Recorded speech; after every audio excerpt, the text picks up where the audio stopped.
తెలంగాణ రాష్ట్ర సమితి పేరు ఫ్రీ అయిందని ఇప్పుడు ఎవరైనా వాడుకోవచ్చని తెలంగాణ జాగృతి అధ్యక్షురాలు కవిత అన్నారు. రాజకీయ పార్టీ కోసం ఏర్పాట్లు వేగవంతమయ్యాయన్నారు. పాత పేరు కొత్త ఎజెండాతో ప్రజల ముందుకొస్తామని కవిత ఆసక్తికర వ్యాఖ్యలు చేశారు.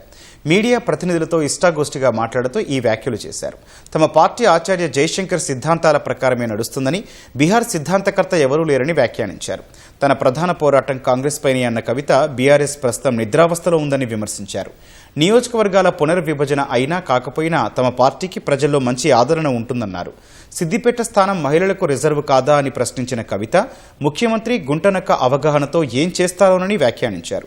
ఫ్యూచర్ సిటీ పేరుతో హైదరాబాద్ను రేవంత్ రెడ్డి ఆగం చేసేలా ఉన్నారన్నారు. ఆంధ్రప్రదేశ్ అమరావతి గురించి తమకు అవసరం లేదన్నారు. రాష్ట్రంలో పాఠశాలలు ఇష్టారీతిన ఫీజులు వసూలు చేస్తున్నాయని, సర్కారు స్పందించకపోతే ఆందోళనకు దిగుతామని కవిత హెచ్చరించారు. ఏప్రిల్ రానే లేదు. ఈ సిబిఎస్ఈ, ఐబీ ఇట్లాంటి స్కూల్స్ వాళ్ళు ఆల్రెడీ 25%, 30%, 40% ఫీజులు పెంచినటువంటి పరిస్థితి ఉన్నది. ఈ విషయాల మీదనే, ఈ అంశాల మీదనే రేవంత్ రెడ్డి గారు పదే పదే బీఆర్ఎస్ గవర్నమెంట్ అప్పుడు ఉన్నప్పుడు క్రిటిసైజ్ చేసి మీరు ఫీ నియంత్రణ చేయండి అని చెప్పిండ్రు. మరి ఇవాళ 3 సంవత్సరాలు అవుతుంది, 3 బడ్జెట్లు పెట్టుకున్నారు వీళ్ళు.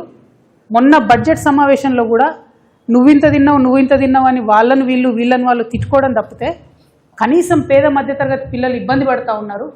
మరి ఫీజు నియంత్రణ కోసం ఒక చట్టం తేవాలి అని చెప్పి ఆలోచన ఈ ప్రభుత్వానికి లేకపోవడం అన్నది సిగ్గుచేటు.